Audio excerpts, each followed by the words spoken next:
신장 질환 같은 경우는 최근에는 어떤 부분들이 있냐면 비만인 사람들, 대사증후군인 사람들 이런 사람들에서 신장 안에 지방이 차는 경우들이 생겨요. 그게 비만병이랑 연관이 있나요? 있는 거죠. 단지 비만이 아니고 마른 비만? 마른 비만이 많아지면 신장에 지방이 쌓이는 거예요.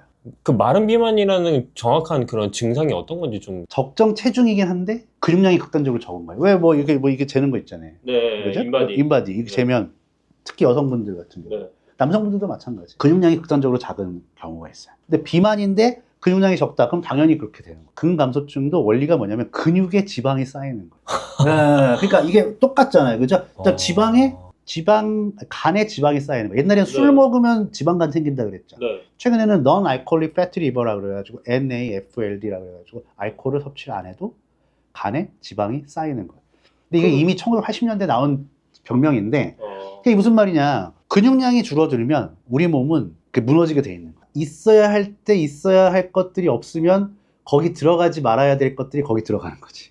그럼 지방이 어떻게 보면은 들어가지 말아야 될 것 중에 가장 핵심적인 거라고도 볼 수 있겠네요. 단백질은 에너지를 소모하는 구조고 지방은 에너지를 축적하는 구조예요. 그럼 우리 몸은 가만히 놔두면 지방이 많아질 수밖에 없어요. 왜? 그게 우리 생존에 유리하거든요. 그죠? 그러니까 우리가 인간이라고 생각하지 말고 우리 인간이라는 공장을 유지하는 공장장이라고 생각했을 때 공장장 입장에서는 돈 들어가는 거는 빼야죠. 돈을 쌓이게끔 해야 될 거 아니에요. 맞아요. 그죠? 그러니까 에너지를 쓰지 말아야 되는 게 유리한 거 아니에요. 지방이 많아지는 게 유리해요. 그러다 보면 근육은 없어지고 지방이 거기 쌓이고 그리고 지방이 신장에도 쌓이고 지방이 간에도 쌓이고 만성 질환의 거의 원인이 될 수 원인이 되는 거죠. 그 근간에는 또 만성염증도 어느 정도 역할을 하고 있고. 저희 보시는 분들은 콩팥에 특히 관심이 많으신 분들이 많이 모여 있어요. 그래서 평소에 좀 일반적으로 건강할 때는 잘 모르잖아요. 그런데 좀 일반인이어도 심장이 안 좋다라고 볼 수 있는 그 몸에서 나는 그 신호라는 게 있을지. 그러니까 급성적으로 나타나는 신호 같은 경우는 갑자기 열이 난다던가 혈뇨가 동반한 발열이 났을 때는 급성 신장염 이런 부분들로 해서 그렇게 피곤한 경우 그런 부분들이 생기는 극단적으로 과로하신 분들이 그런 경우가 생기시는 분들이 가끔 있어요. 근데 이런 분들은 재발할 가능성도 많기 때문에 그런 부분들 항상 조심하셔야 되고 이거는 젊은 분들도 그럴 수 있고. 근데 신장 건강이라고 하는 거는 우리 눈에 보이는 게 아니기 때문에 물론 그럴 수 있어요. 거품이 많이 난다던가 오줌에 소변에 거품이 많이 가면 단백뇨일 수도 있고 소변 색깔에 따라서 혈뇨 이런 부분들에 따라서 신장 건강을 예측할 수 있는데 제가 이제 생각해 보면 신장 건강을 유지하는 가장 기본적인 것 중에 하나가 혈압 관리. 신장은 하루에 200리터 정도의 혈액을 필터를 해요. 근데 그 중에서 하루에 소변을 보는 거는 한 1에서 1.5리터? 그리고 우리 몸의 혈액은 5리터 정도 되거든요. 몇 바퀴 도는 거? 40바퀴 정도 도는 거잖아요. 그죠? 40번을 전체 혈액을. 근데 200리터 중에서 199리터가 다시 들어오는 거예요. 그러니까 나갔다, 들어왔다, 그러니까 재분비, 재흡수 과정을 거쳐가지고 이게 해서 농축이 돼서 오줌, 소변으로 나가는 거예요. 근데 혈압이 세진다. 어떻게 돼요? 필터는 가만히 있는데 이게 세질 거 아니에요. 그죠? 그 필터가 고장나기 시작합니다. 그래서 혈압 관리가 제일 중요해요. 혈압 관리에서 제일 중요한 건 어떻게 보면은 염분? 이런 걸 좀 조절해야 되는 소금. 네, 소금 같은 거. 혈압이 있으시면 기본적으로 간이 센 음식은 피하시는 게 좋아요. 이 미네랄 자체가 신장을 직접적으로 손상시킨다기보다는 혈압을 통해서 혈압이 높아지면 신장이 필터를 이렇게 너무 세게 하니까 필터로 너무 세게 이렇게 압력이 계속 가해질 거 아니에요. 그러면 이제 필터가 툭 이제 나가기 시작하는 거죠. 근데 이것도 또 여담이긴 한데 현대인들이 만성탈수예요. 만성탈수인 경우가 많아요. 혈압이 아닌 이상 너무 또 소금을, 그러니까 너무 덜 간을 안 해 먹으면 물이 이렇게 들어왔다 나가 그냥 못 머물러요. 근데 소금을 너무 많으면 물이 너무 많이 머무르기 때문에 이 머무른 물들이 혈압을 높이는 거예요. 혈압이 조금 있으신 분들은 저염식을 하는 게 맞고 일반인 같은 경우는 그러니까 모든 사람한테 저염식이 맞는 게 아니에요. 항상 건강이라고 하는 거 관리라고 건강 관리라고 하는 거 본인이 먹고 좋은 약을 남한테 추천하지 마십시오라고 해요. 그죠? 본인의 상황에 맞게끔 해야 돼요. 내가 혈압도 없는데 저염식으로 먹는다? 좋은 거 아니에요. 그런 부분이 있고 그 다음에 또 어르신들 같은 경우 또 하나 조심하셔야 될 게 관절염 약 중에서 그러니까 정형외과를 갔을 때 그 소염제를 줘요. 콕스트 이니비터라고 해서 세레콕시브라고 대표적인 게 있는데 이거를 장기간 복용하면 신장이 망가집니다. 신장을 보호하는 물질의 생성을 막아요. 그래서 혈압 관리랑 정형외과 약을 엄청 많이 그러니까 올해 보통 정형외과 약을 한 번 드시기 시작하면은 이게 무릎이 아프시니까 네. 어르신들 같은 경우에 자주 드시는 자주 드셔요. 자주 드시는데 예를 들어서 넘어졌어요. 그래서 이쪽에 이제 부었어요. 네.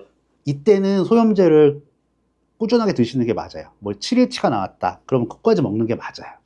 근데 그냥 만성적으로 내가 무릎이 아파. 어르신들이 그러시잖아요. 그러면은 정형외과 가면 60일치만 이렇게 나온다. 그거는 매번 드실 필요가 없고 많이 아프실 때만 하나씩 드시고 뭐 그런 애들이 그런 소염제가 신장을 망가뜨린다. 그거는 이제 실질적으로 신장을 보호하는 물질의 생성을 막기 때문에 프로스타그란딘이라고 해서 원래는 염증과 관련된 그 물질이에요. 근데 그 중에서 그 종류가 굉장히 많아요. 종류가 굉장히 많은데 그 중에 하나는 뭐 위 점막을 보호하는 역할도 해줘요. 걔네들 중에서 어떤 애들은 염증을 유발하는 애들이 또 어떤 애들은 점막을 보호해주는 역할, 어떤 애들은 신장을 보호해주는 역할을 해줘요. 그래서 그 프로스타그란딘이라고 하는 성분이 나오는데 그거를 생성을 막아버려요. 그 소염제가. 왜냐면 염증을 막아야 되니까. 그러니까 염증이 생성되는 애들만 막는 게 아니고 윗단에서도 딱 끊어버리면 이쪽 긍정적인 역할을 하는 애들도 안 나와. 아, 진짜 인체의 신비네요. 어떻게 보면. 그러니까 인체가 네. 굉장히 정교하게 만들어진 것도 있지만 인체는 어찌 보면 굉장히 단순합니다. 한 가지에서 소스를 덜 쓰면서 최대한 많은 다양한 효과를 조절을 하게끔 만들어 놓기 때문에 윗단에서 딱 끊으면 좋은 것도 없고 나쁜 것도 없어. 실제로 이게 시스템을 한번 공부를 해보시면 되게 신기한 것들이 많아요. 그러니까 긍정적인 역할을 하는 애, 부정적인 역할을 하는 애들이 밸런스를 맞춰가면서 우리의 항상성을 키워가는 건데 이걸 윗단에서 딱 끊어버리면 나쁜 것도 없어져. 염증도 없어져. 좋은 것도 없어져. 그러면 그 중에서 이제 문제가 생기는 거죠. 그러면 아까 프로스타글란딘이라는 말씀하셨는데 우리가 실제로 먹는 음식이나 아니면 영양제 중에 이런 성분을 가지고 있는 것들이 그게는 없죠. 아, 없죠. 제가 알기로는 이런 성분들 같은 경우는 반감기라고 해야 되나요? 그러니까 거기까지 가지는 못해요. 분해되거나 뭐 이거 불안정한다던가 뭐 여러 가지 이유 때문에 그런 것들은 이제 어렵죠. 이게 그런 부분들이 있어요. 아무리 좋은 것도 뭐 위고비 마운자로 같은 경우 먹는 거 안 나오죠. 이제 나올 거긴 할 건데 안 나오죠. 왜 안 나오냐면은 흡수가 안 돼서 그래요. 주사를 놔야 되나 그러면? 그러면 신장으로 다이렉트로 이렇게 하면 모르겠어요. 근데 그러면은 사이드 이펙트가 어떻게 날지 모르죠. 아직까지 이런 쪽에 실험을 하고 있는 사람이 이런 건 아직 동물 정도까지 할 수 있겠죠. 아. 제가 동물 실험 옛날에 핀란드에서 했을 때는 뇌에다 구멍 뚫어서 뇌에다 넣어요. 그 네? 자리에다가. 네. 사람한테 어떻게 그러겠어요? 아. 못하죠. 그러니까 뇌는 파킨슨병이 생겨난 부분을 정확하게 이렇게 여기다가 여기 머리 깎아서 네. 쥐털을 깎은 다음에 여기다가 딱 한 다음에 거기 딱 깨요. 거기만 딱 네. 거기다가 딱 집어넣고 이 몇 센치 들어가면 몇 미리 들어가면 되는 것까지 딱 정해가지고 거기 딱 집어넣고 거기다 양분을 딱 투여해요. 왜냐면 백날 먹어봤자 안 되니까. 근데 그거 사람한테 어떻게 하겠어요? 신장 어떻게 찌르겠어요? 못하죠. 못하죠. 그건 안 돼요. 그거는 아직까지 안 되는 건 안 되는 거예요. 이유가 있는 건데 다 알고 있어도 불구하고 그것들을 실질적으로 적용을 하기 어려운 현실적인 부분이 훨씬 더 크다 이렇게 보시면 돼요. 신장한테 바로 좋은 성분이 갈 수 있는 뭔가 음식이라든지 그런 건 없을 수 있지만 그래도 신장에서 제일 중요한 건 혈압 관리라고 볼 수 있는데 그러면은 혈압 관리에 좋은 음식이라든지 그런 생활 습관을 가지면은 좀 신장 건강에 좀 그 도움이 다음에 덜하는 게 네. 있죠. 혈압 관리는 어찌됐든 혈압은 쉽게 말씀드리면 체내의 수분량을 빼주면 돼요. 살이 빼지면 수분량도 줄어들어요. 그럼 그 물을 좀 안 먹어야 되나요? 그렇기 때문에 저염식을 먹으라는 거죠. 물을 먹어도 빨리빨리 빠질 수 있게끔. 체내 오래 지속이 되면 안 돼요. 그러니까 하여튼 이 혈압 관리라는 거는 그러니까 몸속에 있는 수분량을 줄이시는 게 제일 좋다. 그거는 체중 관리가 될 수도 있고 저염식이 될 수도 있고 그 두 개가 똑같은 거죠. 근데 제가 듣기로는 물을 많이 마시면 콩팥에 좀 도움이 된다? 이런 얘기도 좀 제가 들어본 것 같긴 한데 물을 많이 마시면은 뭐 일반적으로 여러 가지 도움은 되겠지만 뭐 신장에 특수하게 도움이 된다던가. 근데 물도 너무 많이 마시면 죽어요. 그러니까 이게 극단적으로 갈 필요가 없다. 물 섭취는 하루에 뭐 한 1에서 2리터 사이 정도? 뭐 1.5에서 2리터. 그 정도 드시는 것 같고 문제가 안 되니까. 그리고 한 번 드실 때 200 정도, 200에서 300 사이로 너무 한꺼번에 많이 드시지 말고. 이게 그냥 원칙이에요. 그리고 식사 전으로 많이 드시지 말고. 식사 전으로 많이 드시면 소화 요소가 희석돼가지고 소화가 안 되는 경우가 있다. 수분을 안 먹으면 문제가 생길 수 있죠. 수분을 안 먹으면 탈수가 생기는데 탈수가 생기면은 에너지 대사가 제대로 안 되기 때문에 뭐 피로감이 오고 뭐 여러 가지가 올 수도 있어요. 그러니까 변비가 올 수도 있고 안구 건조가 올 수도 있고 뭐 여러 부분들이 뭐 피부도 당연히 뭐 푸석푸석해질 거고 그래서 그 수분은 적당히 드시는 게 좋은데 뭐 물을 많이 먹는다고 신장이 좋아진다? 이거는 아니고 혈압이 없는데 저염식을 할 필요는 없다. 오히려 탈수를 일으킬 수 있다. 근데 혈압이 있으면 저염식을 하시는 게 좋다. 아, 여기서 또 하나 말씀드릴게요. 신장 같은 경우는 또 당뇨와도 밀접한 관련. 아, 그래요? 네, 당뇨와도 밀접한 관련이 되어 있는데 이 당뇨라는 게 어찌됐든 혈당이 조절이 안 돼서 생기는 건데 조절이 안 된 혈당이 계속 높은 상태로 혈중에 유지가 되고 있으면 혈관 안에서 포도당이 독성물질로 변해요. 그럼 혈액에 독성물질이 많아. 그러면은 작은 혈관부터 망가질까요? 큰 혈관부터 망가질까요? 작은 거부터. 작은 거부터 망가지겠죠. 네. 모세혈관 분포가 가장 많은 곳이 망막, 신장, 신경이에요. 그러니까 망막이 망가지고 신장이 망가지고 신경이 망가지고 그것도 관리를 하셔야 돼요. 당 관리도 하셔야 되고. 그러니까 이게 만성질환에 다 연관이 되는 거예요. 신장이 결국 필터기 때문에. 필터면서 모세혈관 필터거든요. 쉽게 얘기하면. 그러니까 당뇨에 있어서 혈관 안에 독성물질이 많아지면 모세혈관 분포가 많은 신장이 망가질 거고 혈압은 이건 화학적으로 망가진다고 치면 혈압은 물리적으로 망가뜨리는 거죠. 실질적으로 압력을 가야지. 신장과 관련된 영양제 같은 경우는 크랜베리 주스나 뭐 이런 게 알려져 있죠. 원래 크랜베리 주스는 비뇨기계에 좋다고 알려져 있어요. 특히 여성분들 같은 경우는 요로 감염이나 이런 데 좋다고 알려져 있는데 근데 어찌됐든 얘네들 같은 경우는 간에서 빨리 소변으로 빠져나가기 때문에 크랜베리가 갖고 있는 항산화능, 항균능, 항염증능을 고스란히 가져가서 밖으로 빼면서 요로나 방광에 균이나 이런 것들을 염증 반응을 확 없애면서 가는 거라서 신장에도 굉장히 좋은 역할을 합니다. 우리 동양 쪽, 크랜베리는 서양 쪽이고요. 뭐 동유럽 쪽에서 많이 재배한다고 알려져 있는데 동양에서는 뭐 육미지왕이나 뭐 우차신기환, 용담사간탕 이런 또 한방제제들이 있어요. 저 다 처음 들어보네, 이거. 육미지왕, 우차신기환, 뭐 용담사간.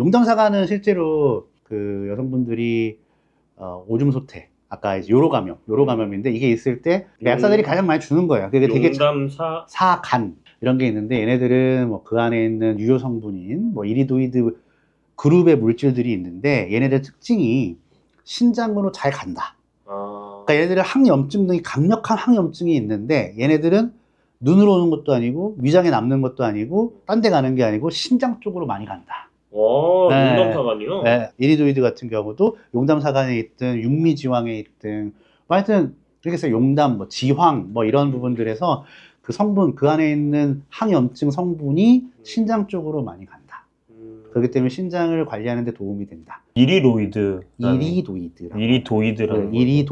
이리도이드는 성분 이름이 아니고 어떤 특정 구조를 가진 모든 물질군을 다 이리도이드라고 합니다. 더 깊은 얘기를 나누고 싶어요. 시간이 부족해서. 네, 한 번 더 시리즈로 한 번 더 많이 해보시죠. 마지막으로 신장에 좀 관심이 많으신 분들은 건강한 신장 관리를 위해서 한마디 해주시면 좋을 것 같습니다. 신장은 그 자체로라기보다는 다른 부분에서 아까도 혈압과 당뇨 이런 부분들의 직접적인 영향을 받는 거고 뭐 관절염 약이나 이런 약에도 장복하는 약, 장기 복용하는 약에도 영향을 받을 수 있습니다. 그렇기 때문에 그 신장의 특징은 한번 망가지면 돌아오기가 굉장히 힘듭니다. 그렇기 때문에 이식을 가장 많이 하는 장기 중에 하나죠. 그런 이유 때문에 두 개 있어서 그렇고요. 그렇기 때문에 신장이야말로 소 잃고 외양간 고치면 안 되는 것 중에 하나입니다. 그렇기 때문에 평소에 다른 질환 관리도 잘 해주시고 드시는 약물이 너무 장기 복용하는 건 아닌가 이런 부분들이 신장 건강과 항상 약사들하고 같이 얘기도 많이 하시고 그러면서 평소에 신장 관리 그리고 본인의 소변 색깔도 소변을 보시고 나면 한 번씩 체크를 해주시고 이런 부분들을 잘 해주시면 신장은 예방이 다다 이렇게 보시면 돼요. 그렇게 관리하시면 되실 것 같습니다. 안녕하십니까. 예, 한잔하고 논문 읽는 약사, 한잔 약사로 인스타에서 활동하고 있는 김성건이라고 합니다. 천연물 전공을 했고요. 현재 뭐 약사로서도 활동하고 있고, 뭐 글도 쓰고 강의도 하고 그러고 있습니다. 이제 박사님 같은 경우는 생약학 박사님이시잖아요. 네. 그래서 천연물 그 중에서도 그 식물 쪽을 전공하셨다고. 그렇죠. 보통 천연물이라고 하면은 그 식물을 얘기하는 경우가 많고요. 특수한 경우에 뭐 동물을 많이 하긴 하는데 보관이나 이런 것 때문에 동물은 최근에는 많이 사용을 안 하고요. 그러니까 식물 유래 천연물이죠. 네. 그쪽 부분을 갖고 연구를 해왔었습니다. 오늘 저희 구독자분들 중에서 신장에 관심 있는 분들이 많으신데 최근에 제가 댓글에서 이런 얘기 들었어요. 환기가 신장에 좋냐, 환기를 뭐 어떻게 먹으면 좋냐 이런 질문이 있어가지고 환기에 대해서 좀 오늘 같이 다뤄보면 좋을 것 같아요. 좋죠. 환기는 콩과에 속합니다. 콩과입니다. 뿌리를 사용을 하고요. 구조적으로 좀 특이한 사포닌 성분이 들어가 있어요. 근데 사포닌이 다 같은 사포닌이 아니에요. 인삼에 들어가 있는 것은 사포닌인데 그건 진세노사이드고 이쪽은 아스트라갈로사이드라고 해서 구조적으로 좀 달라요. 그래서 환기 같은 경우는 뭐 여러 가지 뭐 좋은 효과가 있지만 뭐 특히 뭐 신장 쪽으로 연구가 굉장히 많이 되어 있는 천연물입니다. 제가 듣기로는 환기가 신장뿐만 아니라 면역에도 도움이 된다고. 뭐 면역 체계에도 도움이 된다고 알려져 있어요. 사포닌 같은 경우가 염증 반응이나 이런 부분들을 굉장히 완화시켜 줄 수 있다. 뭐 이런 부분들이죠. 환기 같은 거나 인삼 같은 경우에는 잘 보시면 환기 저 그 쿠팡에서 좀 봤습니다. 이렇게. 쿠팡에서? 네, 이거 뿌리예요. 뿌리인데 네. 이렇게 길게 생겼고요. 맞아요. 이게 말랑말랑하거든요. 인삼도 말랑말랑하고. 이런 뿌리 생각의 특징은 뭐냐면 식이섬유가 들어가 있어요. 그게 얘네들도 먹고 살아야 되니까 얘네들은 이제 그게 연료죠. 우리로 치면은 뭐 탄수화물 저장하고 있는 거랑 똑같은 거겠죠. 네. 그래가지고 그런 성분들이 그 안에 들어가 있어서 그런 식이섬유들 다당체라고 해요. 다당체. 다당체들이 당이 여러 개가 결합되어 있는 것들인데 그런 애들의 특징이 장 건강을 좋게 해가지고 면역 체계를 안정시키는 거죠. 그리고 이쪽은 이렇게 가는 거고 이쪽은 아스트라갈로사이드 같은 경우는 항염증 효과가 있고 이게 우리 몸 장기 중에 어디로 많이 쏠리는 경향이 있느냐에 따라서 그 환기의 전반적인 효능이 결정된다고 보시면 돼요. 환기도 연구가 굉장히 많이 되어 있습니다. 여러 부분에 있어서. 아까 쏠려 있다는 말씀하셨는데 그럼 이 아래쪽 이제 신장 쪽에 좀 신장 많이- 쪽으로 연구가 많이 되어 있어요. 그러니까 이게 연구자들도 바보가 아닌 이상 어느 쪽에 한쪽에 딱 좋다 그러면 그쪽으로 많이 파고들고 있거든요. 물론 환기와 피부와 관련된 논문도 있을 수도 있어요. 제가 뭐 다 찾아보고 얘기하는 게 아니기 때문에. 뭐 예를 들어서 간삼은 심장 쪽에 좋다고 과거부터 그렇게 알려져 있었어요. 경험적으로 동양의학에서. 근데 이거를 한국이나 중국이나 일본이나 이런 학자들이 특히 뭐 일본이 가장 처음에 앞섰지만 한국도 따라가고 있었고 지금은 근데 중국이 연구자 숫자가 너무 많아가지고 중국에서 나오는 논문 수가 미국보다 더 많아요. 인구가 차이가 나기 때문에 아 근데 제가 알기로 중국은 그 공대만 이렇게 많이 하는 줄 아니에요. 알았는데 천연물도 그쪽이 아무래도 이렇게 역사가 있기 때문에 물론 미국이 과거에는 더 앞섰죠. 그리고 일본이 옛날 천연물 세계적인 강국이었거든요. 근데 지금은 양으로 봤을 때는 중국이 이거 기반으로 해서 본초 광목이든 그다음에 상한론은 AD 한 220년쯤 그다음 본초 광목은 동의보감 바로 나오기 직전 명나라 때 이런 집대성한 책들이 있는데 거기에 보면은 뭐 단삼은 뭐 심장 쪽에 사용되고 좀 사용된다 이렇게 했을 때 자료를 바탕으로 해서 현재는 학자들이 그쪽에 진짜 좋나 안 좋나 이런 것들을 평가를 한단 말이죠. 왜냐면 신장 쪽을 연구를 하는 그런 천연물들은 다른 장기에 비해서 그렇게 많지가 않아요. 실질적으로. 아무래도 신장 같은 경우는 한번 손상이 됐을 때 회복이 잘 안 되기 때문에 그런 부분들 때문에도 있고 하여튼 환기 같은 경우가 뭐 천연물 연구하는 사람 입장에 봤을 때 좀 특이한 생각이긴 합니다. 그러면 이런 연구 같은 게 신약 쪽으로 많이 돼 있다 했잖아요. 그 정확도 뭐 검증 신약 쪽이 아니에요. 이게 잘 보셔야 될 게 천연물 같은 경우는 현재 우리가 양약이 전 세계적으로 스탠다드화 되어 있고 양약이 굉장히 잘 나와 있기 때문에 네. 천연물 같은 경우는 특이한 케이스가 아니면 임상 연구를 그 연구의 그 성과라든지 이런 게 지금 그러니까 제가 이제 어디까지 말씀드릴게 그런 부분들이 그래서 일반 약들이 많기 때문에 실질적으로 임상 데이터가 많진 않아요. 대부분 동물 실험 수준에서 굉장히 다양한 연구가 많이 되고 있고 안타깝게도 천연물 추출물 그러니까 천연물을 엑스트랙트를 해가지고 FDA 승인받은 게 하나도 없어요. 중국에서는 이렇게 뭐 약으로 나오긴 하지만 이게 그러니까 왜냐하면 미국 FDA에서는 그 안에 있는 성분들을 모두 규명하라 이렇게 되어 있는데 환기 안에 들어가 있는 성분들만 해도 무한대거든요. 인삼 안에 들어가 있는 거 어떻게 다 성분 규명을 해요? 그러니까 인삼을 뭐 이렇게 약으로 했을 때 그게 약으로까지 나오기는 힘들다. 서양 쪽의 관점에서는 서양은 굉장히 미시적인 관점에서 그 안에 성분들이 뭐가 있고 이 성분들과 이 성분을 같이 먹었을 때 독성이 없나? 이런 방식으로 접근했을 때는 천연물은 무한대로 그렇게 평가를 할 수 있기 때문에 불가능하다. 그래서 영양제로만 써요. 영양제. 여기에서도 영양제로는 신장 기능 쪽으로 해서 논문이 많이 나와 있기 때문에 영양제로서는 그리고 환기 같은 경우는 왜 삼계탕에도 넣어 먹잖아요. 닭이랑도 환기 삼계탕 있거든요. 그러니까 그런 식품으로도 사용할 수 있는 굉장히 안전한 콩과식물이고 굉장히 안전한 천연물이기 때문에 외국에서도 영양제로 서플리먼트로 사용되고 있습니다. 신장병 환자 같은 경우 완전 특수한 경우라고 볼 수 있겠지만 그래도 평소에 내가 건강 문제 받았는데 평소보다 신장 지수가 좀 안 좋게 나왔다라는 분들한테는 이게 부작용이 좀 덜하니까 계속 시도하면서 뭐 먹어봐도 괜찮은 그러니까 이게 환기 같은 경우가 어떤 식으로 드실 거냐 그게 중요하죠. 네. 환기를 예를 들어 뿌리채로 넣어서 고아서 먹는다라고 했을 때는 성분들이 잘 나올 수가 없어요. 만약에 드신다면 가루 같은 경우로 해서 드시는데 이게 천연물 전공자 입장에서는 그러면 얼마나 드실 건가? 예를 들어서 알약이나 영양제 같은 경우는 캡슐 안에 이게 딱 정량이 들어가 있잖아요. 네. 그럼 그 안에 있는 또 성분도 평가를 해가지고 뭐 이런 식으로 한단 말이에요. 네. 지표 성분이라고 해서. 네. 그런 부분들이 있기 때문에 환기를 일반인들이 적극적으로 복용하시기가 쉬우신가? 환기가 신장에 좋은 건 맞아요. 환기 뿌리를 사서 드실 거냐? 이거는 참 제가 전공자 입장에서는 어렵죠. 그럼 차라리 환기 추출 영양제라든지. 그렇죠. 만약에 그런 식으로 하는데 그런 제품은 제가 알기로 많진 않아요. 피디님이 만드시면 돼요.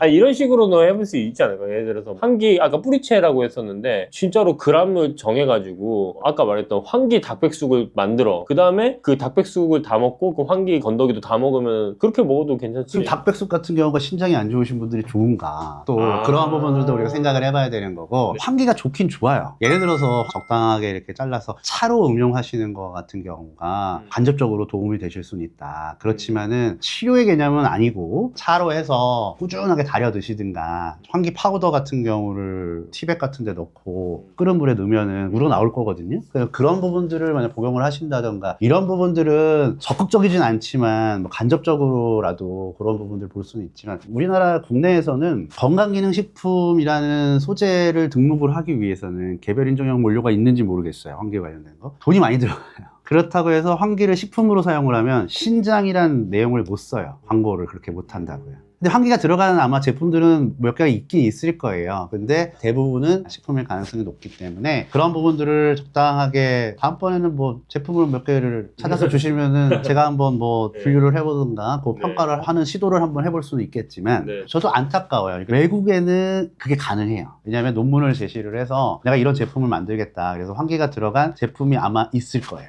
외국은 오히려 더. 근데 우리나라에서는 그런 것들이 까다롭기 때문에 오히려 그래서 우리나라에서의 영양제 퀄리티가 전 세계적으로 봤을 때도 굉장히 좋은데 영양제 소재에 대한 확장성은 굉장히 많이 떨어져요. 규제가 너무 심하기 때문에. 그래서 환기를 드시는 게 도움이 되느냐? 도움이 될 수 있어요. 그런데 일반인 분들이 어떻게 드실 거냐? 이게 이제 약간의 허들이 될 수 있는 거죠. 천연물들이 원래 그래요. 예를 들어서 건강기능식품으로 소재로 인정이 된 바나바 추출물이나 이것도 천연물이잖아요. 뭐 실리마린도 거기 밀크시슬도 있을 수 있고 이런 것들이 있는데 이런 것들은 지금 제품으로 나와 있기 때문에 제가 적극적으로 권해드릴 수 있지만 환기 같은 경우는 차 정도로 드시라. 차 정도로 먹는다는 게 옛날에 우리 헛개나무 물 달여가지고 먹듯이 얘도 그런 식으로 보관해서 그래서 끓여 드시는 게 좋고 원래는 더 좋게는 뭐 주정이라 그래가지고 술 넣고 추출하는 것도 좋은 방법인데 왜냐면은 괜찮아요? 그러니까 이게는 술을 드시라는 말씀이 네. 아니니까. 근데 예를 들어서 환기에 수용성 물질부터 지용성 물질이 있는데 물은 수용성 물질만 다려낼 수 있어요. 네. 술은 이거보다 더 많은 범위. 그래서 물이랑 술이랑 섞으면 더 많은 범위를 추출할 수 있어요. 이 용매에 따라서 다 달라요. 인삼주 만들듯이 약간 그런 느낌인가요? 그렇죠. 인삼주가 예를 들어서 20% 알코올이라고 치고 30% 알코올이라고 치면은 걔가 가져오는 게 훨씬 더 많아요. 그래서 실제로 실험할 때도 뭘로 추출했냐가 더 중요해요. 천연물 같은 경우 이런 것들이 조금만 더 허들이 떨어지면 저도 막 해보고 싶은 게 많아요. 근데 아직까지는 그런 부분들이 적극적으로 우리가 활용하기가 어렵고 이 방법들은 그 대신에 환기 제품도 있으면 혹시 다음번에는 제품 자체를 우리가 뭐 인터넷으로 보면서 제가 뭐 설명을 한던가 PD님 괜찮으면 사서 까서 이거 한번 해보시죠. 네. 그런 식으로 회사도 한번 보고 네. 뭐 환기 같은 경우는 국내에서도 아마 재배를 할 거예요. 그런 법인에서 아마 뭐 만들어낸 제품도 있지 않을까 이렇게 생각이 환기 들어요. 관련된 제품들 한번 그런 거 한번 봐보면 되게 좋죠, 재밌겠네요. 환기가 좋은 건 맞아요. 신장에 좋은 건 맞는데 환기를 어떻게 먹느냐 그리고 어떤 제품을 선택하느냐는 완전히 다른 영역이에요. 제가 얘기를 딱 들어봤을 때 약간 느껴지는 거는 이렇게 알약으로 먹는 게 제일 정량화가 돼 있어서 그게 좀 쉽다고. 아니 뭐 얘기하는 알약이라는 그 알약이 좋다라기보다는 어찌 보면 국가 공인 검사를 하고 그래서 제품화가 된 제품이 제일 좋겠죠. 의약품이 제일 안전하고 우리나라에서는 건강기능식품이 그 다음이고 그다음 식품이 뭐 이런 부분들이 있어서 어찌됐든 뭔가가 공인이 된 게 좋다 일단은. 그리고 두 번째는 그래도 전문가가 그래도 한번 보고 일반인 분들이 선택하는 것보다는 일반인들이 그냥 광고에 의해서 선택하는 것보다는 전문가가 한번 또 검토한 제품이 또 좋을 수가 있겠죠. 많이 검토해 주시죠. 네. 주시면 제가 한번 쫙 한번 해보겠습니다. 저 이거 서로 건강 이거 보시는 분들이 개인적으로 이런 입소문으로 해가지고 누가 먹고 좋다니까 막 나도 사보려고 하는데 그 사람한테는 좋지만 나한테 좋지 않을 가능성도 있잖아요. 그리고 이제 항상 뭐 상담이나 이런 걸 접근을 할 때는 본인이 뭘 먹고 있고 현재 상태가 어떻고 내가 뭐 어떻다 이런 부분들을 자세하게 써주시고 그 다음에 그게 맞는 제품인가 안 맞는 제품을 전문가가 판단을 하는 거죠. 그러니까 누군가의 입소문, 약과 뭐 이런 영양제나 이런 것들은 절대 남한테 권하는 게 아니에요. 본인한테 좋은 게 남한테 안 좋은 걸 될 수도 있어요. 독이 될 수도 있고. 물론 독까지는 아니지만 효과가 좀 떨어질 수 있다. 효과보다는 그게 가장 시급한 영양제가 아닌 걸 수도 있는 거죠. 그래서 약도 지어와서 감기약, 코감기약을 먹으니까 좋던데 너 먹을래? 친구한테 그 약을 주는 그거 진짜 안 되는 거예요. 그래서 영양제 같은 경우도 솔직히 내가 먹고 좋은 걸 추천하는 거는 별로 그렇게 그닥 좋은 방법은 아니고 이 친구가 실질적으로 친구의 어찌 보면 그 개인적인 어떤 건강 상태나 이런 부분들을 전문가가 판단해서 전문가가 추천드리는 게 제일 좋은 거죠. 네, 서로건강 구독자님들 잘 듣고 계시죠? 댓글로 좀 고민하고 계신 건강기능 식품이라든지 그런 본인의 상태와 내가 왜 이런 제품을 찾아봤는가, 내가 평소에 어떤 증상이 있고 이렇게 했을 때 연세는 어떻게 되시고 성별, 그 다음에 뭐 내가 이러이러한 게 있어서 결과적으로 누가 이걸 좋다고 하는데 이렇게 딱 길게 이제 스토리를 써주시면 관련해가지고 네, 댓글로 남겨주시면 박사님이 친절하게 답변을 해주시겠습니다. 그 마지막으로 제가 궁금한 게 있습니다. 그러면 환기를 오래 복용하는 경우가 있을 수 있잖아요. 부작용이나 그런 건 있을 수 있을까요? 일반인들이? 본인이 어떤 질병 상태가 아닌 이상 네. 환기도 식품으로 사용하는 거예요. 네. 김치 맨날 먹는다고 뭐 어떻게 되나요?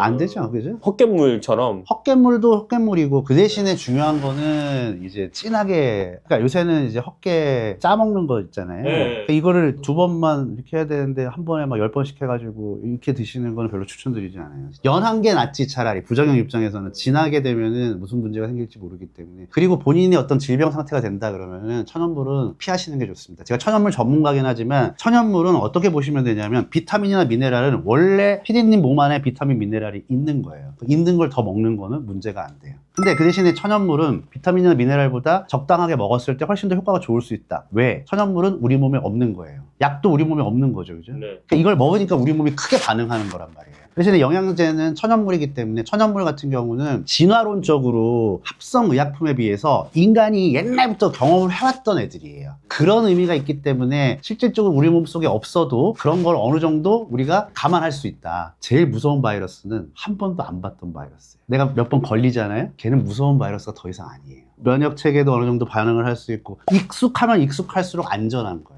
천연물은 의약품에 비해서는 우리 몸에 훨씬 더 익숙한 성분이긴 하지만 원래 우리 몸속에 있는 게 아니기 때문에 항암 치료를 받으신다던가 어떤 질병에 있으셔가지고 치료를 받으실 때는 그 약물이나 그 치료하는 과정에서 들어가는 어떤 의학적 조치나 이런 부분들에 대해서 천연물이 어떻게 반응하기가 저도 예측을 못하는 부분이기 때문에 그렇게 치료를 받거나 이렇게 할 때는 잠깐 이걸 쉬시는 게 맞습니다. 비타민 미네랄은 괜찮아요. 이건 원래 우리 몸 안에 있는 거. 의약품은 완전 우리 몸에서 봤을 때 얘는 완전 생소한 거예요. 근데 천연물은 그나마 접해왔던 그런 부분들이라서 실질적으로 내가 환기를 한 번도 안 먹어본 사람일지라도 조상 중에서 유전으로 이렇게 우리가 이제 농업혁명을 얘기하는데 사람들이 언제부터 정착 생활을 해왔냐 했을 때 10,000년 정도라고 생각을 하고 정착 생활을 했을 때 뭐를 먹었냐라고 했을 때 이게 우리가 밀이나 뭐 기장이나 이런 우리가 식량 때문에 정착 생활을 했을 거다라고 주류는 그건데 반대쪽으로 생각하는 분들은 어떤 부분이냐면 우리가 정착 생활을 했던 거는 그보다 좀 더 이전이고 그때 뭘 재배를 했느냐 대마 중독성 식물을 키웠을 것이다. 그 증거가 뭐냐면 우리 뇌에는 특정 대마 성분에 반응하게끔 하는 리셉터가 있어요.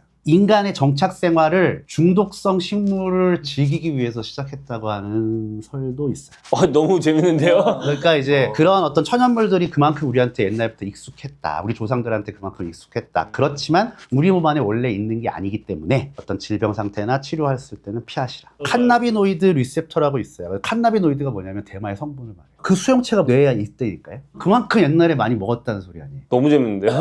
나중에 이런 것도 한번 달아보시죠. 그렇죠. 네, 대마 뭐 중독 뭐 하여튼 참 보면 뭐 우리나라 같은 경우는 담배도 뭐 나중에 들어오긴 했지만 16세기 이후에 들어오긴 했지만 우리나라에서도 어떤 중독성 식물이 있었을 거고 남미에 뭐 코카인, 인도나 저쪽 중앙아시아 쪽에서 몰핀 뭐 이게 다 있어요. 어떤 그런 중앙 폴리네시아의 카와카와라고 해서 그 식물도 있는데 그것도 먹으면 환각 증세가 나요. 그러니까 사람은 어찌 보면 중독의 인간이에요. 그거를 추구하기 위해서 옛날 우리 조상들이 제사에 응용하고 샤먼 해가지고 환각 증상에서 막 예언하고 막 이런 거를 했다고 하잖아요. 그러니까 저는 참 보면은 인간이 중독에 지금도 그래서 마약 중독이나 이런 부분들이 굉장히 문제가 되고 있는 것들이 사람은 중독에 굉장히 취약하다. 저도 알코올 중독인 것 같은데. 잘 관리를 해야겠죠 또. 중독의 이면을 보면 뭐 나중에 또 뭐 시간을 내서 한번 뭐 해보면 하겠지만은 뭐 하나에 몰입한다는 거죠. 그렇죠. 근데 그런 부분들에 대해서 성과가 낼 수도 있는 거죠. 그래서 이 중독이라는 것 자체가 가치가 없는 거죠. 근데 이 중독이 마약 중독이 되거나 게임 중독이 되거나 아니면은 그림 중독이 되거나 음악 중독이 되거나 이랬을 때 나오는 성과는 전혀 다를 것이다.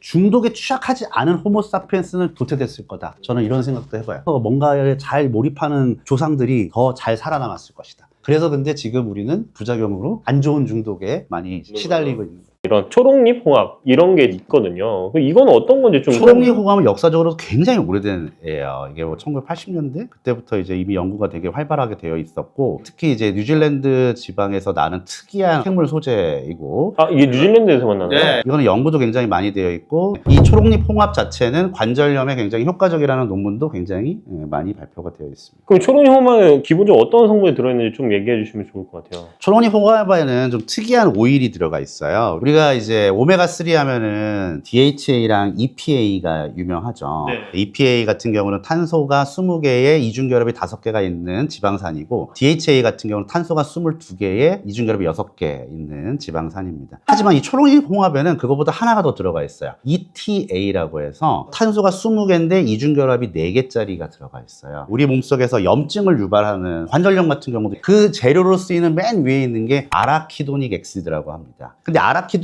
엑시드도 탄소가 20개에 이중결합이 4개예요. 그런데 초록잎 홍합에는 ETA가 들어가 있죠. ETA가 에코사 테트라 에노익 엑시드인데, 그러니까 얘는 EPA보다 아라키도닉 엑시드의 패스웨이에 더 잘 들어가고, 얘가 거기에 껴서 들어가면 밑에서 나오는 물질들이 다 항염증, 염증 반응을 확 죽여버리는 거죠. 오메가3도 항염증 효능이 굉장히 좋다고, 만성염증을 억제하는 데 되게 좋다고 하지만 초록잎 홍합에 들어가 있는 ETA가 키 성분이에요. 키 성분. 그게 들어가 있기 때문에 이 초록잎 홍합을 복용을 했을 때 관절염 뿐만 아니라 더 나아가서는 만성염증을 완화하는 데도 굉장히 도움이 될 수 있다. 실제로 ETA는 굉장히 특이한 성분입니다. 관절염과 관련된 임상은 굉장히 많이 되어 있어요. 조금 더 생각을 확장을 해보면 ETA라고 하는 성분은 염증 반응을 완화시킬 수 있다. 현대사회에서 대사증후군이나 인슐린 저항성, 만성염증 이런 부분들이 여러 가지 성인병의 원인이 되는데, 제가 이제 개인적으로 초록잎 홍합에 대해서 생각을 해보면 이 소재가 굉장히 그런 부분들을 억제하는데 굉장히 도움을 줄 수 있다. 단지 관절염뿐만 아니라 대사증후군이나 만성염증이 있으면 살이 잘 안 빠지는 체질이 돼요. 근데 이것만 먹는다고 다이어트 되진 않죠. 그건 거짓말이고요. 만성염증을 억제할 수 있는 소재들은 도움이 될 수 있다. 제가 개인적으로 공부하면서 느꼈던 부분들은 초록잎 홍합이 굉장히 사람들 건강에 도움을 준다는 생각을 해봤고요. 그리고 초록잎 홍합 자체는 무릎 관절의 성분으로 사용될 수 있는 여러 가지 성분들이 있어요. 콘드로이친 뭐 이런 것들이에요. 그러니까 그런 성분들도 함유되어 있다. 그렇기 때문에 초록잎 홍합 제품들 중에서는 오일만 빼서 먹는 부분들이 있고요. 요 같은 경우는 초록잎 홍합 자체를 분말화해서 먹는 부분이 있어요. 오일로 나온 제품들 같은 경우는 오일만 집중적으로 먹기 때문에 염증을 완화하는 능력은 분말에 비해서 좋을 수 있지만, 분말은 오일뿐만 아니라 관절의 재료가 될 수 있는 성분들까지 같이 들어가 있기 때문에 글루코사민, 콘드로이친 이런 애들은 연골의 재료를 주는 거예요. 염증을 완화시키는 대표적인 성분은 ETA라고 하는 지방산이 있다. 이렇게 보시면 돼요. 이런 식품 같은 걸 좀 보면 그런 게 좀 궁금하긴 해요. 여기서 보면 25,000mg이라고 들어가 있는데 초록잎 홍합에 어느 정도가 들어간 건지 25g 정도 되니까요. 네. 홍합으로 따지면 한 8개 정도 들어가 있다고 보일 수도 있겠네요. 홍합의 크기에 따라 다르겠지만 하여튼 홍합이 기본적으로 조금 많이 농축이 되어 있다는 걸 표현하기 위해서 환산을 하는 겁니다. 우리나라에는 건강기능식품이라고 하는 제도가 있지만 외국에서는 그런 제도가 따로 없고, 약이 아니면 다 서플리먼트예요. 보조제. 제가 이제 천연물 전공자인데 보통 천연물 하면 식물들만 생각을 하시는데, 이런 부분들은 동물성 천연물이고 아까 제가 말씀드렸던 특이한 성분이 들어가 있어서 염증을 완화하는데 굉장히 탁월한 효과를 보여줄 수 있다. 이런 부분들이 있는 거죠. 스터디셀러라는 게 오랫동안 연구가 되어 오고 연구 결과가 굉장히 많이 축적되어 왔다는 거는 굉장히 안전하면서 효과적이다라는 부분이고요. 이거는 굉장히 저도 과거부터 많이 친근한 소재고, 이번에 따로 조금 더 공부를 해보긴 했지만, 공부를 해보면 해볼수록 ETA 같은 굉장히 매력적인 성분도 있고요. 초록잎 홍합에 뉴질랜드 사람들이 아무래도 그쪽에서 건강을 위해서 즐겨 먹는 그런 어떤 계열의 동물성 천연물이라고 보시면 되세요. 그러면 이런 초록잎 홍합 같은 경우는 아까 예방으로도 좋다고 말씀하셨는데 실제로 아프신 분들이 이 보조제로 먹어도 괜찮은 그렇죠. 이거는 아무래도 무슨 의약품이 아니기 때문에 물론 의약품만큼 강력한 효과를 나타내지는 않습니다. 그렇지만은 젊으신 분들 같은 경우도 관절 자기가 운동을 많이 하거나 아니면 뭐 육아를 한다던가 이랬을 때는 이 초록잎 홍합 성분이 굉장히 도움이 될 수 있고요. 그리고 어르신들 같은 경우가 불편하실 때도 이런 걸 먹었을 때 약이랑 같이 먹었을 때 상호작용이나 이런 것도 안 생길 뿐만 아니라 이거는 그냥 오메가3 하이 버전이라고 해야 될까요? 하이. 왜냐면 ETA가 들어가 있기 때문에. 프리미엄. 그래서 오메가3랑 같이 드셔도 저는 좋을 것 같아요. 아. 필수 지방산 같은 경우는 많이 드시고 오메가3도 굉장히 괜찮을 뿐만 아니라 굉장히 좋은 오메가3보다 훨씬 더 직접적으로 아라키도닉 엑시드에 의한 염증 매개 물질을 차단할 수 있는 ETA라고 하는 성분이 들어가 있기 때문에 뭐 예방적 차원이라든지 아니면은 실질적으로 관절염에 걸리신 분들이 간접적으로 도움을 받을 수 있다. 이 정도로 보시면 될 것 같습니다. 저 같은 경우는 오메가3를 매일 한 알 정도 먹거든요. 이것도 같이 한 알 정도 먹고 맞아요. 더 좋을 것 같아요, 저는. 박사님 같은 경우는 그럼 이거는 아침에 먹나요? 저녁에 먹나요? 그거 상관없나요? 이거 상관없어요. 이거는 솔직히 상관없고 뭐 하루에 한 번 정도 하루에 한 번 드시는 게 좋고 요거는 식사하고 드시는 게 오메가3도 이왕이면 식사하고 드시는 게 아 그래요? 저 공복에 보통 먹는 편인데 공복에 뭐 상관없어요. 근데 이제 지방이기 때문에 네. 밥을 먹었을 때 우리가 지방도 같이 먹잖아요. 그때 지방을 분해하는 효소가 나와요. 그런 의미에서 이런 기름에 잘 녹는 지용성 성분들 같은 경우는 식사 후에 드시라. 그리고 오메가3 같은 경우는 가끔 어취가 올라오는 경우가 있기 때문에 더더욱더 식사 후에 드시라 라고 하는 건데 그렇다고 해서 공복에 먹으면 안 되냐? 아니에요. 그냥 공복에 드셔도 돼요. 관절은 오늘의 내 관절이 제일 좋다. 그 관절이 망가지는 속도를 어떤 식으로 관리하는가가 중요한 포인트다. 이렇게 보시면 될 것 같아요. 그래서 이러한 보조제 같이 초록잎 홍합처럼 이 논문이 엄청 많이 보고되어 있어요. 관절염과 관련해서. 그래서 보조제로서 이러한 초록잎 홍합 같은 경우를 드시는 것도 굉장히 도움을 받을 수 있다. 이렇게 보시면 될 것 같아요. 저희 초록홍합 구독자 특가로 저희가 안내를 해드리고 있습니다. 그 영상 더보기란 누르시면은 평소에 이제 초록홍합 관심 있으신 분들은 확인해 보시면 좋을 것 같습니다. 자, 그리고 마지막으로 006 레스 초록잎 홍합에 대해 설명하도록 할게요. 일단 이 006 레스의 초록잎 홍합은 100% 뉴질랜드산에 100% 뉴질랜드에서 가공되었습니다. 보통 초록잎 홍합하면 다 뉴질랜드산이라고 하는데 막상 보면 호주에서 제조했다는 경우가 많잖아요. 근데 006 레스 초록잎 홍합은 뉴질랜드 현지에서 제조되고 현지 면세점에서 판매되는 제품입니다. 자, 그리고 원산지만큼 중요한 게 함량이잖아요. 006 거는 원물 함량이 25,000mg이고 비타민 D가 1000IU가 함유되어 있습니다. 1000IU는 25 마이크로그램인데요. 저희가 보통 알기론 비타민 D 하루 충분 섭취량이 10에서 15 마이크로그램으로 알고 있지만 65세 이상의 고령자 같은 경우에는 혈중 농도 정상화를 위해서 1000IU 25 마이크로그램 이상 드시는 걸 추천해요. 그래서 고령자의 혈중 농도 안정 기준에 딱 맞는 006 랩스를 추천합니다. 초록잎 홍합의 구성은 3개월치, 6개월치, 9개월치가 있는데요. 한번 먹다 보면 3개월은 금방 가더라고요. 저는 개인적으로 6개월치를 추천합니다. 자세한 내용은 상세 페이지에서 보시면 어떤 종류가 있는지 따로 확인해 볼 수 있어요. 저도 아내와 육아하느라 손목이 자주 꺾이는 일이 많아서 고통스러운데 이 초록잎 홍합도 같이 챙겨 먹어서 관절을 보호하려고 해요. 관절에 좋은 성분들이 풍부한 초록잎 홍합 서로 건강 특가로 준비했으니까요. 영상 더보기란 클릭해서 가장 싸게 가져가세요.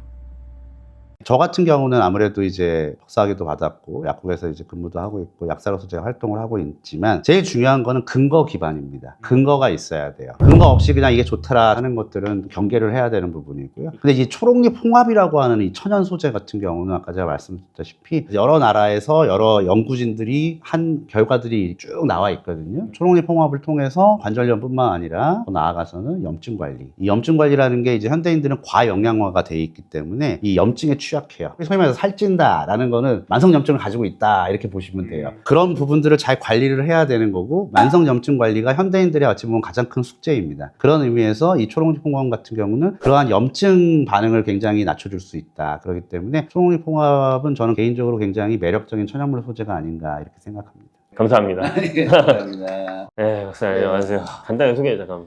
저는 한잔하고 논문 읽는 한잔약사로 활동하고 있고요. 인스타에서 천연물 박사학위가 있고요. 지금 현재 약사로도 약간 아르바이트도 하고 그러고 있고 글도 쓰고 강의도 하고 뭐 그러고 있습니다. 하여튼 뭐 김성건이라고 합니다. 아, 네. 예, 감사합니다. 제가 듣기로는 박사님이 약사들이 뭐 영양제나 이런 거 만들 때 자문해 주신다고 제가 아니 들었어요. 뭐 요새는 약사님들도 제품 개발을 많이 하시거든요. 그런 부분들에 대해서 이제 학술 자료나 이런 부분들을 바탕으로 해서 그 지인분들한테 이제 뭐 아름아름 뭐 이렇게 공유도 해드리고 자문도 해드리고 그렇게 하고 있습니다. 아, 좋습니다. 제가 오늘 다루고 싶은 주제는 입마름을 좀 다뤄보고 싶어요. 제가 이제 최근에 그 입마름 컨텐츠를 했었는데 굉장히 관심이 좀 많으신 분들이 있으시더라고요. 잘 때 입이 너무 말라가지고 깨시는 분이 많이 있다고 하는데 입마름의 증상이 왜 오는 건지. 일단은 입마름이라고 하는 거는 좀 이제 뭐 한방학적으로 제가 이제 그쪽은 전문가가 아니기 때문에 그런 부분들은 뭐 속에 열이 많아서 뭐 이런 부분들 그리고 실제로 구취 같은 경우가 이 위장 쪽에 안 좋으면 구취가 올라온다 이러는데 입도 마르면 구취도 심해지거든요. 그래서 그렇게도 결부를 짓긴 하지만 제가 이제 좀 관련해서 이제 찾아보면 일단은 입마름이라고 하는 거는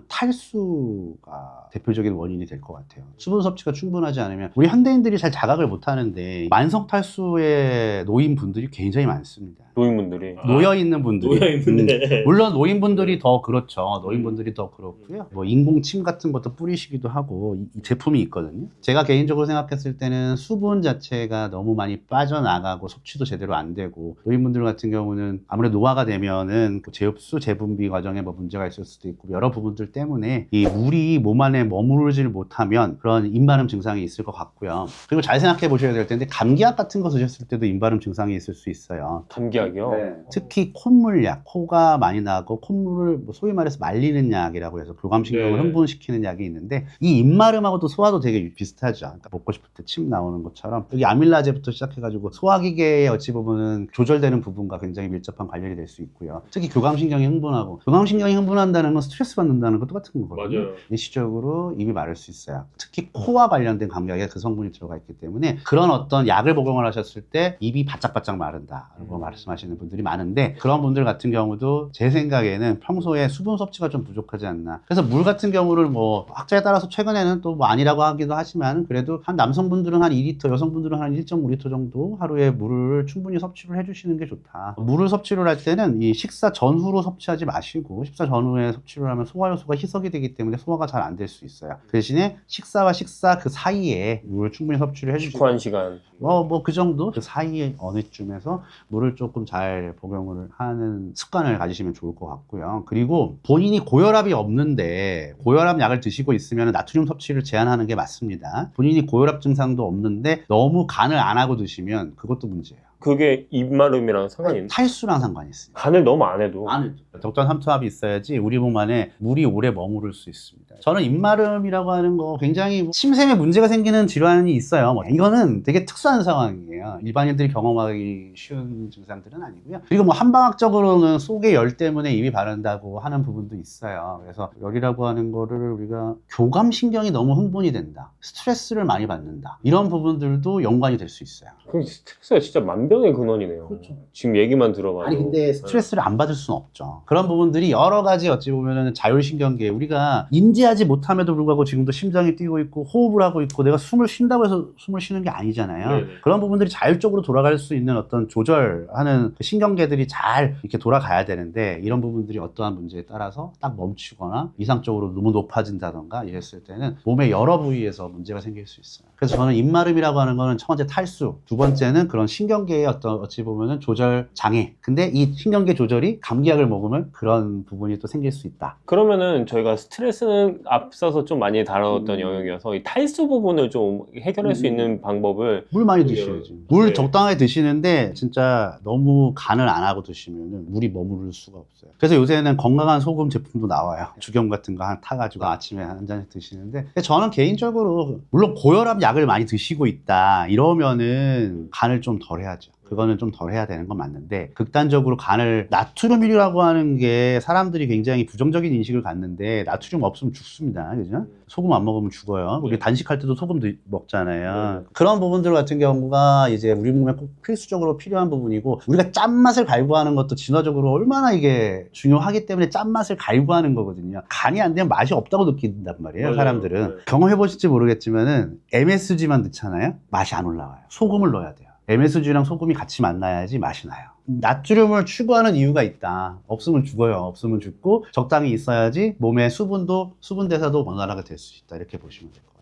근데 한국 음식에서는 나트륨이 진짜 많잖아요. 뭐 김치도 그렇고 찌개도 그렇고 이미 많이 있는데 이제 그거를 조금씩 줄여나가는 게 오히려 더 도움이 되지 않나? 그러니까 이게 이제 우리나라 국물 문화이기 때문에 나트륨을 많이 섭취를 한다고 하거든요. 근데 그거에 대해서 반대되는 부정적인 이슈들이 많았기 때문에 그 간을 극단적으로 줄여버린단 말이에요. 네. 그죠? 물론 김치 같은 경우는 간을 줄일 수 없죠. 발효가 안 되고 그러면 부패가 되기 때문에 네. 어쩔 수 없이 들어가 있긴 하지만, 그래도 일반인 분들 중에서 너무 간을 안 하면 안 된다. 그렇다고 뭐 너무 짠 것만 먹어라 이건 아니고 적당하게 본인이 적당히 간을 해야 되는데, 피디님 말씀하셨다시피 우리나라는 국물 문화다. 뭐 국물을 뭐 다 마시면 안 된다. 맞는 말이죠. 국물을 다 마시면은 어쨌든. 근데 재밌는 거는 서양은 안 짜게 먹을까요? 서양 소스 먹어봤죠? 토마토 케첩이나. 네. 원래 케첩은 중국에서 온 거 아세요? 이 서양 소스들 있잖아요. 거기도 나트륨 엄청 많이 들어가 있어요. 저 개인적으로 생각했을 때 인간 자체는 소금을 갈구할 수밖에 없다. 짠맛을 갈구할 수밖에 없다. 그래서 저는 나트륨을 좀 재평가를 해야 된다. 물론 한국 음식 같은 경우는, 그래서 고혈압 환자분들은 국물 먹지 말라고 하는 거지. 뭐 적당하게 먹는 거는 그렇게 크게 문제가 되지는 않는다. 본인이 건강하다면. 근데 이제 저는 중간 어딘가의 영역이 하나가 있다고 좀 생각하는데, 전 커피가 좀 그렇다고 좀 생각이 들거든요. 제가 이 말씀도 하실 네. 줄 알고 네. 최근에 논문으로 나온 게 있는데, 사람들은 커피 한 잔을 먹으면 물을 2잔 먹어야 된다고 생각해요. 네. 근데 실제로 커피 한 잔을 먹었더니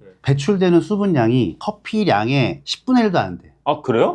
생각보다 그렇게 이뇨 효과가 그렇게 크지 않대요. 커피 한 잔을 먹으면 물을 2잔 먹어야 된다. 뭐 이렇게 하는데, 카페인 때문에. 물론 민감하신 분들은, 카페인에 민감하신 분들은 커피 마시면 오줌 많이 싸러 가요. 우리나라 사람들 커피 엄청 많이 먹잖아요. 맞아요. 근데 화장실 잘 안 가는 사람도 많아요. 커피를 막 먹는다고 해서 뭐 수분을 따로 뭐 이게 보다는, 물론 물 대신 커피로 1.5리터를 채우면 안 되겠죠, 그죠? 근데 네. 하루에 한두 잔 정도 커피는 크게 문제가 안 된다. 너무 걱정하지 마시라. 그리고 1.5리터 여성분들은, 남성분들은 한 2리터 정도 물을 꾸준하게 드시고, 음식 같은 경우는 간도 적당하게 하고 드시고, 그게 이제 일단 만성 탈수를 막는 거고, 입이 마른다는 거는 솔직히 노화나 이런 부분들, 이것도 염증과 다 관련이 돼 있어요. 이것도 이 침샘에 문제가 생기는 그 자가면역 질환 같은 경우, 자가면역 질환 같은 경우가 다 염증과 관련된 거거든요. 염증도, 만성염증도 분명 관련이 되어 있을 거고, 그런데 이 입마름이나 이런 부분들 같은 경우는 일단은 탈수랑 굉장히 밀접한 관련이 되어 있고, 뭐 노화 같은 경우도, 노화가 된다는 건 몸에 물이 많이 빠져나간다는 거거든요. 맞아요. 그러면은 노화가 되면 될수록, 나이가 들면 들수록 입마름 증상이 생길 위험이 더 커져요. 수분 자체의 대사가 원활하지 않고 잘 빠져나가기 때문에 수분도 더 충분하게 섭취를 해주셔야 되고. 그럼 일반인, 아까 남성 2리터, 여성 1.5리터 말씀하셨는데, 그럼 나이가 많이 들면 그것보다 더 많이 마셔야 돼. 근데 많이 드시기도 힘들어지죠. 그래도 물을 수시로 드시는 게 좋다. 근데 물이 완전히 안 빠져나가게 할 수는 없죠. 그런 어떤 식습관, 이런 부분들도 잘 챙기시고, 스트레스 관리 잘 하시고, 체내 염증 반응이나 이런 부분들 잘 관리해 주시고, 그러니까 혈당과 관련돼서도 인슐린 저항성, 당뇨와 관련해서도 인슐린 저항성이 관여가 되어 있고, 인슐린 저항성은 만성염증과 굉장히 밀접한 관련이 되어 있기 때문에 그런 전반적인 신체적 관리를 잘 해주셔야지, 이런 입마름이나 이런 우리가 눈으로 직접적으로 느낄 수 있는 증상들을, 혈당은 못 느끼잖아요. 콜레스테롤 못 느끼고, 이 입마름은 불편한 게 느껴지잖아요. 맞아요. 그래서 더더욱더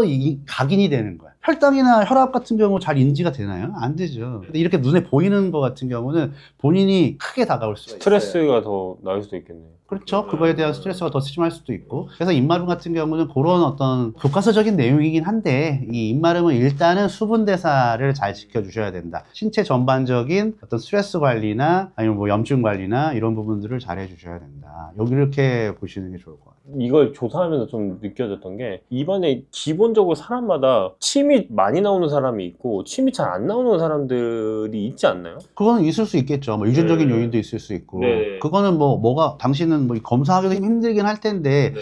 사람이 이 대동맥이 있는 건 맞고 대정맥이 있는 건 맞아요. 네. 그 위치는 다 달라요. 유전자가 다 다르니까. 네. 그래서 그런 부분들도 있을 수가 있죠. 침샘에 어찌 보면은 그 활동성이나 이런 부분들이 사람에 따라서 조금씩 다를 수 있어요. 제가 이제 여기서 궁금했던 점은 침샘의 활성을 좀 도와줄 수 있는 뭔가 그런 천연물이나 그런 게 있을까? 그런 것도 궁금해요. 저는 솔직히 그쪽은 제가 거기까지는 제가 찾아보진 않았는데 일단은 침샘의 분비를 도와줄 수 있는 맛은 신맛? 신맛이죠.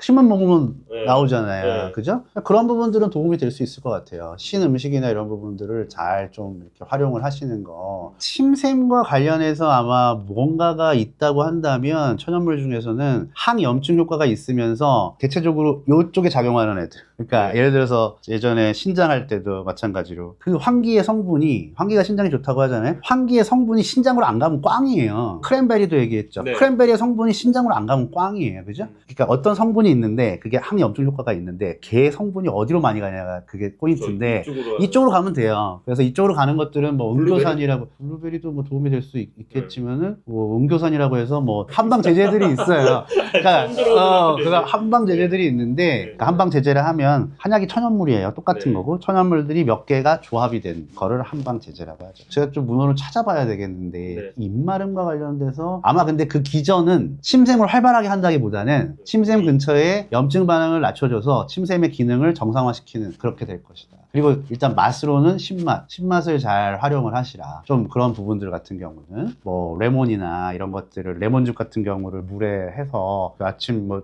저녁으로 한 번씩 드시든가 네네. 그랬을 때 신맛이 어쨌든 도움이 되기 때문에 맞아요. 그런 식으로 레몬즙이나 이런 부분 드시고 또 신맛 자체가 우리 대사율을 높여주는 작용을 하기 때문에 그런 신맛들을 적극적으로 활용을 해주시면 어떨까. 그런 것도 입마름을 조금 방지하는 데 도움이 될 수 있을 것이다. 오래 씹는 습관도 어떻게 보면 도움이 될 수도 있을 것 그렇죠. 같아요. 그런 거 같은 경우도 음식물을 천천히 씹었을 때 침샘이 뭐 충분히 나오기 때문에 아무래도 침샘을 잘 활용을 해야지 침샘 기능이 잘 안 떨어질 거니까 팍팍팍 넘기는 것보다는 오래 씹는 습관도 도움이 될 수 있을 것 같아요. 침샘이 많이 나오는 사람들은 입안 치주염에 걸릴 확률이 좀 줄어들 수 있나요? 당연하죠. 입이 마르면 충치가 더 잘 생겨요. 그러니까 입 안에 우리도 구강미생물이라고 해서 무슨 장미생물, 여성의 질유산균 이런 것만 우리가 알고 있는데 구강유산균도 굉장히 중요한 역할을 합니다. 그리고 이 부분 같은 경우가 적정한 습도가 돼야지 애들이 잘 클 수가 있어요. 물론 해로운 균도 잘 클 수 있지만 좋은 균도 잘 클 수 있어요. 특히 요새는 구강유산균이라고 해서 구강에도 유산균들이 존재를 하는데 그 균들이 적당하게 활동을 하기 위해서는 침샘이 분비가 잘 돼야 돼요.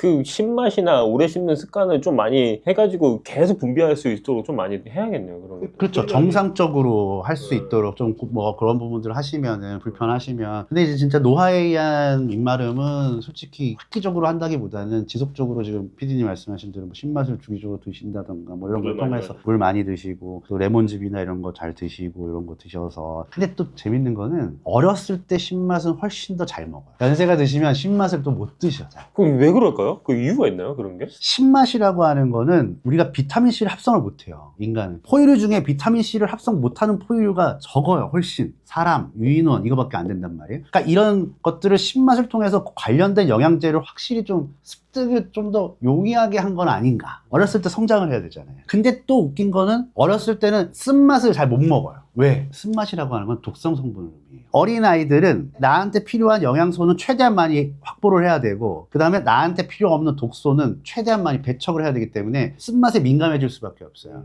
나이가 들면 나물 같은 거 많이 먹잖아요. 지금은 쓴맛은 이제 된 거예요. 왜냐면 우리 몸 자체가 지금 어느 정도 성체가 됐기 때문에 신맛은 그런 비타민C와 같은 영양 성분을 최대한 확보를 하기 위해 최대한 느끼기 위해서 어렸을 때가 더 발달했는데 나이 들면은 이제는 필요 없다. 뭐 이런 건지 이것도 미스터리 중에 하나예요. 재밌어요. 그러니까 신맛이라는 건 되게 재밌는데 이런 부분들이 있어서 어르신들은 신맛 싫어하죠. 그런 부분들도 침샘과 관련이 있나? 뭐 하여튼 뭐 이런 생각을 해볼 수 있는 거죠. 그죠? 뭐 신맛도 잘 활용을 하셔가지고 입에 좀 침샘이 잘 돌 수 있도록. 그리고 입이 너무 많이 마르게 되면 충치나 이런 부분들 구강 건강에 오히려 안 좋을 수 있어요. 침이 제대로 분비가 돼야지 구강 건강도 좋아져요.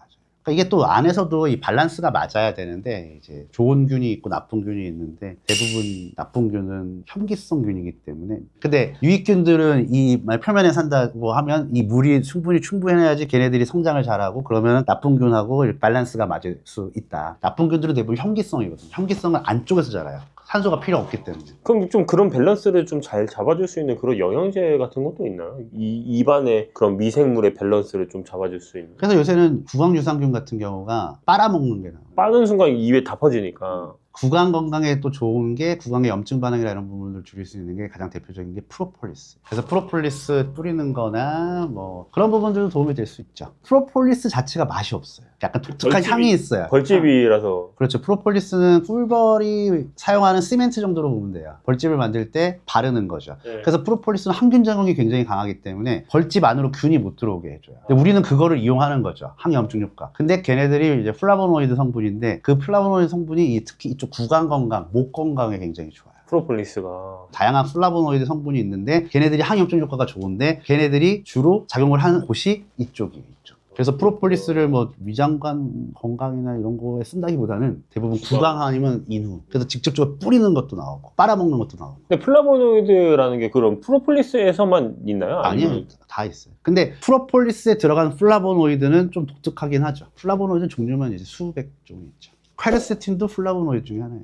거기는 플라보노이드 구조적으로 해서 굉장히 뭐가 많이 들어가 있고 금은화라고 하는 것도 위 염증 막아주고 음교산이라고 해서 인후 염증을 막아주는 한방 소염제 정도로 보시면 되는데 금은화, 금은화 꽃이 흰색에서 노란색으로 돼서 금은화예요. 걔네들도 이쪽 염증을 억제하는 데 써요. 걔네들도 플라보노이드가 주성분. 너무 재밌네요. 그러니까 이거를 아직 진짜 뭐가 딱 1대1 매칭은 안 되는데 제가 개인적으로 연구를 해보고 개인적으로 문헌을 정리를 해봤을 때 확실히 천연물에 함유되어 있는 성분들이 어디로 쏠리는 경향이 있는 건 맞아요. 은행잎 같은 경우나 삼칠 같은 경우는 혈액 내로 많이 쏠려요. 그래서 혈액 내에는 염증 반응을 억제해주기 때문에 혈액순환을 잘 시켜주고 뭐 용담이나 이런 황기나 이런 애들은 신장 쪽으로 많이 가요. 바나사심탕, 평이산 같은 경우는 소화기계 염증을 완화시켜요. 한약 약재들이잖아요. 그런 거 일반인들이 사 먹을 수 있나요? 못 사먹지. 약국 가서 사실. 약국 가서. 근데 그것들 중에서 하나씩 이렇게 구입은 하실 수 있는데 이게 일반인들이 접근하기는 조금 장벽이 있죠. 저 같은 경우는 가끔 그냥 가서 하나씩 파우더로 사 먹기도 해요. 진피라고 해서 귤껍질 가루를 팔아요. 귤껍질 가루는 소화기계에 좋기 때문에 가끔 그냥 사서 먹어보는데 잘 안 먹어지더라고요. 맛없죠.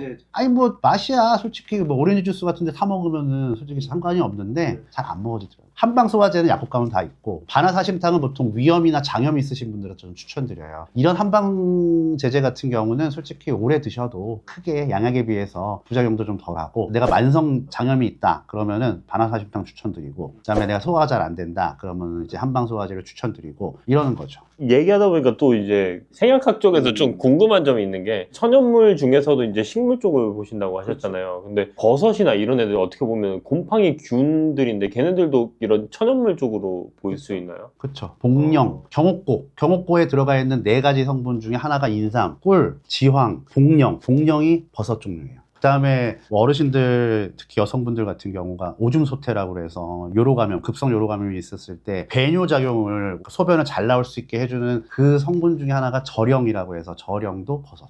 절영. 그러니까 버섯은 지금 PD님 말씀하신 대로 이끼, 선태류, 그다음에 곰팡이가 모인 게 자실체라 그래가지고 그게 버섯이에요. 근데 버섯은 아무래도 일반적인 식물보다는 지가 만들 수 있는 게 좀 단순해. 이걸 뭘 퀘르세틴이나 이런 걸 만들잖아요. 식물들이 제일 극단적으로 좀 이쪽으로 와 있는 초본 중에 가장 마지막으로 볼 수 있는 컴포지타이라고 국화과가 있는데 국화과가 가장 화려한 걸 만들 수 있어요. 근데 버섯은 좀 단순해. 근데 버섯에 많이 들어가 있는 게 식이섬유예요. 베타글루칸. 그래서 버섯은 주로 면역 체계를 안정화시키는데 도움을 준다. 식이섬유의 일종인데 베타글루칸이라고 해서 장 쪽의 환경을 개선시켜서 면역 훈련을 잘 시켜줘서 면역 체계를 안정화하는 데 도움을 준다. 그리고 이 버섯에 들어가 있는 뭐 일부 성분들 같은 경우는 이뇨작용도 있어요. 그래서 버섯도 굉장히 중요한 천연 소스 중에 상황버섯, 영지버섯, 버섯 많잖아요. 버섯을 먹어야 되는 가장 이유 중에 하나는 면역 체계를 안정화시켜줄 수 있다. 버섯 중에서도 단백질이 좀 많이 들어있는 버섯이. 단백질은 대부분 많이 들어가 있어요. 대신에 이제 뭐 항암 효과, 표고버섯 같은 경우도 항암 효과가 굉장히 좋다고 알려져 있죠. 다당체들이 많이 들어있어요. 다당체. 당이 여러 개 결합되어 있는데 그럼 그거 먹으면 우리가 포도당이 올라가는 거 아닌가요? 그런 식이섬유라는 거의 정의가 뭐냐면 사람은 소화시킬 수 없다는 거예요. 사람의 그 아밀라제나 사람이 이제 탄수화물을 분해를 시키는데 전부는 우리가 분해가 가능한데 이러한 식이섬유들은 그 효소들이 분해를 못 시켜요. 내보낼 수밖에 없는. 근데 걔네들이 유익균의 밥이 되는 거죠. 장내 미생물군총의 밥이 되는 거지. 사람의 미생물군총은 소화보다는 면역체계 그리고 전신의 항상성, 뇌와 장과의 상관관계 지금 그런 논문들이 엄청 많이 그러니까 장이 편안해야지 뇌도 편안해지고 피부도 좋아지고 그런 것들이죠. 진짜 잘 먹는 게 제일 중요한 것 같아요. 그 장이 좋아야 되니까. 그렇죠. 그 우리나라에서 대표적인 동안이신 분이 가천대 총장님이신 길 여사님이시잖아요. 그런 분도 엄청 잘 드시겠죠, 아마? 관리도 꽤 많이 받으시겠지만.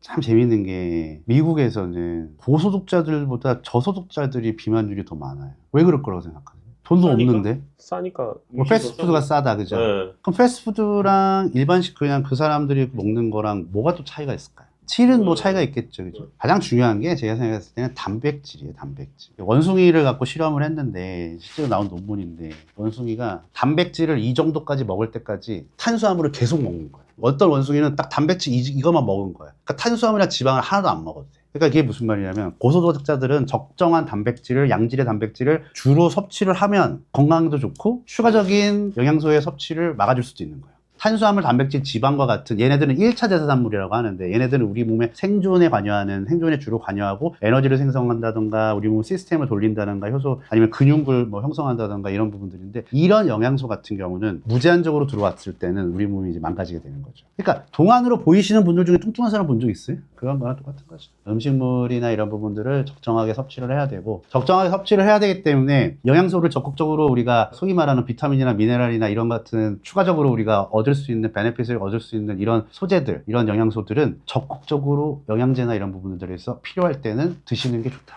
왜냐면 이런 메인 영양소는 제한을 해야 되니까. 앞으로 이런 거 많이 알려주시죠, 내 채널에서. 그러시죠. 네, 그러시죠. 감사합니다. 네. 아이고.